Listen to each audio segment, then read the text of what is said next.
Hello दोस्तों, आज मैं आपके लिए एक ऐसी हेयर केयर रेमेडी लेके आई हूँ जिसे ना सालों से यूज़ करते आ रहे हैं, लेकिन सबको ये रेमेडी के बारे में पता नहीं है। तो मैंने सोचा क्यों ना मैं ही आप सबको बता सकूँ, ताकि ज़्यादा से ज़्यादा लोगों को ये फ़ायदा मिल सके। तो दोस्तों, ये चीज़ ना आपको घर में ही मिल जाएगी और बहुत ही आसान है। अगर जूं हो रहा है, बहुत सारा डैंड्रफ हो रहा है, तो इस रेमेडी का आप हफ्ते में 2 बार यूज़ करके देखिए, आपको कितना ज़्यादा फ़ायदा होगा। आप मुझे कमेंट में ज़रूर बताने आएंगे। मैं ये गारंटी से कह सकती हूँ, क्योंकि ये जो मैं रेमेडीज बताती हूँ ना दोस्तों, मैं अपने ऊपर उसे अप्लाई करती हूँ, उसके बाद ही मैं आपसे शेयर करती हूँ। तो ऐसी मैं कोई भी रेमेडी आपके साथ शेयर नहीं कर रही हूँ जो मैं बिना यूज करे ही आपको बता रही हूँ। तो आप बेफिक्र होकर इनको यूज कर सकते हैं दोस्तों। तो चलिए रेमेडी बनाना स्टार्ट करते हैं।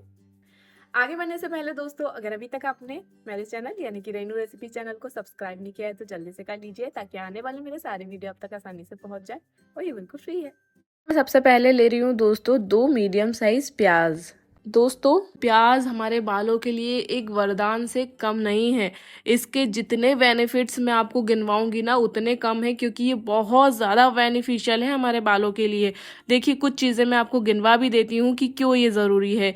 इससे बालों की ग्रोथ बढ़ती है। दोस्तों, प्याज के रस में ना सल्फर होता है जो कोलेजन प्रोडक्शन को बढ़ाता है। कोलेजन बालों की ग्रोथ में मदद करता है और नई सेल्स को रीजनरेट में मदद करता है, जिससे बालों की ग्रोथ फास्ट होती है। अगर आपके बाल टूट के भी गिर चुके हैं ना, उन्हें भी ये वापस से उगा सकता है। इतना ज़्यादा बेनिफिट है बालों के लिए दोस्तों। एक बार इस तरह से ज़रूर से यूज़ कीजिएगा, आपके बाल में फ़र्क दिखना स्टार्ट हो जाएगा। दूसरा, देखिए, बाल अगर अगर आपके बहुत ज़्यादा झड़ रहे हैं तो फिर तो ये आपके बालों के लिए बहुत ज़्यादा ज़रूरी हो गया है, क्योंकि ये स्कैल्प में ब्लड सर्कुलेशन को इम्प्रूव करता है और बालों की जो जड़ होती है ना उन्हें भी मजबूत बनाता है। साथ में अगर आपको डैंड्रफ या खुजली की समस्या हो रही है, क्योंकि दोस्तों ठंड आ चुकी है और ठंड में ये समस्या ना बहुत ज़्यादा बढ़ जाती है। मेरे साथ तो बढ़ जाती है। आप मुझे कमेंट में ज़रूर बताइएगा क्या आपको भी ये दिक्कत होती है। अगर हाँ, फिर तो आपने ये रेमेडी का यूज़ करना ही चाहिए। एक बार में ही दोस्तों आपको फ़र्क दिखना स्टार्ट हो जाएगा। तो सबसे पहले मैंने क्या किया, यहाँ पे 2 मीडियम साइज़ प्याज ले लिए और उनको बढ़िया से छिलने के बाद इस तरह से मैंने किसनी में, जिसमें हम अदरक किसते हैं ना, किस लिया है। आप चाहे तो मिक्सी में भी उसे पीस सकते हैं, क्योंकि हमें दोस्तों इसमें सिर्फ प्याज का रस चाहिए। ठीक है, यहाँ पे आप देख सकते हैं इस तरह से किसने से भी जो प्याज का रस है ना वो ईजिली हमें मिल जाएगा। तो यहाँ पे दोस्तों मैंने दोनों प्याज को बढ़िया से किस लिया है। आप देख सकते हैं इतना जो हमारा प्याज है वो किस गया है। चलिए अब हम इसका रस भी निकाल लेते हैं। यहाँ दोस्तों मैंने इस तरह से एक छन्नी ले ली है, इसमें आसानी से ये छन जाता है, लेकिन आप चाहें तो किसी कॉटन के कपड़े में भी उसको छान सकते हैं। तो यहाँ पे हमें पूरा जो हमारा प्याज है जितना भी हमने किसा हुआ है उसे छन्नी में इस तरह से रख देंगे और चम्मच की हेल्प से उसको दबाते हुए पूरा निचोड़ लेंगे। छन्नी वाला जो तरीका होता है ना मुझे बहुत ही आसान लगता है। आप देख सकते हैं इस तरह से आप चम्मच से दबाएंगे तो बहुत ही ईजिली इसमें आ जाता है रस। दोस्तों, सिंपली अगर आप प्याज का रस भी अपने बालों पे लगाएंगे ना तो आपके बालों की रीग्रोथ होना स्टार्ट हो जाएगी। लेकिन हम बालों को नरिश करते हुए अपने बालों की ग्रोथ बढ़ाएंगे। तो सबसे पहले मैं एक बाउल में ले रही हूँ दोस्तों कैस्टर ऑयल यानी कि अरंडी का तेल। दोस्तों, कैस्टर ऑयल में रिसिनोलिक एसिड होता है जो स्कैल्प के ब्लड सर्कुलेशन को इम्प्रूव करता है। उससे क्या होगा, उससे दोस्तों हेयर फॉल बहुत ज़्यादा रुक जाता है। नए बाल उगाने में बहुत ज़्यादा मदद करता है कैस्टर ऑयल, क्योंकि दोस्तों इससे हेयर फॉलिकल्स एक्टिवेट होते हैं और हमारे जो नए बाल होते हैं ना वो जल्दी से उग जाते हैं।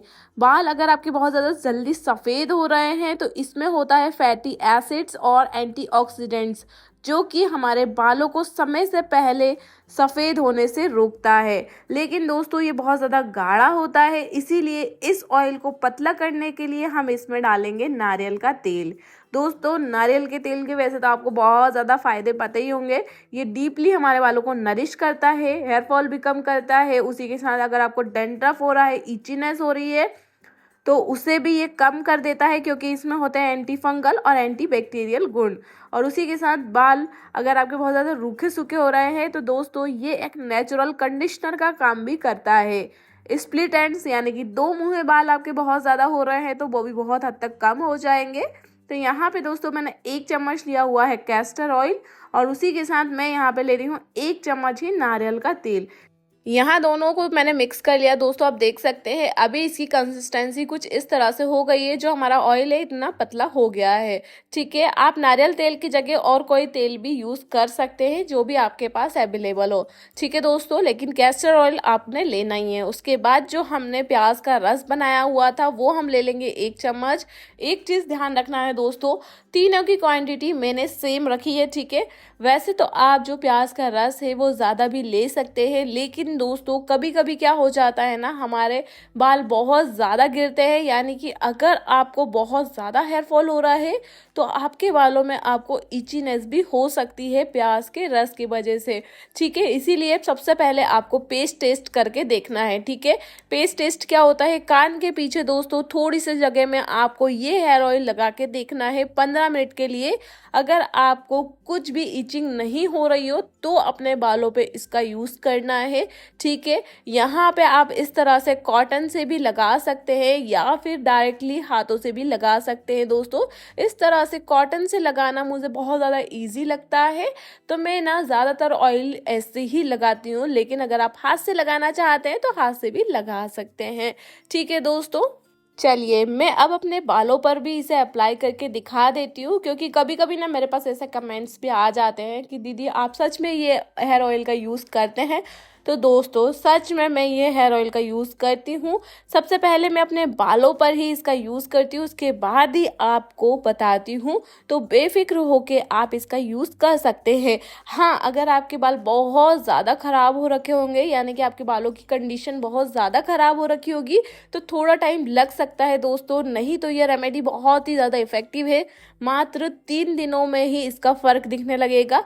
ठीक है, यानी कि एक बार के यूज़ में ही इसका फ़र्क दिखने लगेगा आपको। तो यहाँ पे सबसे पहले अपने बालों को हमें डिटेंगल कर लेना है, यानी कि सुलझा लेना है दोस्तों, क्योंकि इसके बाद अपने बालों पर हमें कंघी नहीं लगाना है। ठीक है, यहाँ पे अब इस तरह से पार्टीशन करते हुए अपने बालों के जो स्कैल्प होता है ना, उसे बढ़िया से इसको लगाना है। ठीक है, इसे हमें सिर्फ स्कैल्प पर ही लगाना है, अपने बालों की रूट्स पर ही लगाना है दोस्तों। ठीक है, लेंथ पर नहीं लगाना है, जैसे कि आप वीडियो में देख सकते हैं। दोस्तों एक चीज़ और मैं यहाँ पे क्लियर कर दूँ, इसे आपने 45 मिनट से ज़्यादा अपने बालों पर नहीं रखना है। ठीक है, अगर आपको बहुत ज़्यादा हेयरफॉल हो रहा है तो। अगर आपको हेयरफॉल कम हो जाए 2 बार के यूज़ में, उसके बाद दोस्तों ज़्यादा से ज़्यादा आप इसे 2 घंटे लगा के रख सकते हैं। उसके बाद कोई भी शैम्पू से आपको हेड को वॉश कर लेना है। ठीक है दोस्तों, रात भर अगर आप इसको रखेंगे दोस्तों, तो जो कैस्टर ऑयल होता है और जो प्याज होता है ना, बहुत ज़्यादा हार्ड होता है, तो उससे आपको और ज़्यादा हेयरफॉल हो सकता है। तो इन छोटी छोटी टिप्स को ध्यान में रखते हुए अगर आप ये हेयर रेमेडी का यूज़ करेंगे तो आपके बाल भी बहुत ज़्यादा लंबे, घने और मजबूत हो जाएंगे। जब भी दोस्तों आप ये हेयर रेमेडी का यूज़ करें, मेरे साथ फीडबैक ज़रूर शेयर करें। मिलते हैं ऐसे ही अच्छे अच्छे वीडियो के साथ, तब तक के लिए जय श्री श्याम।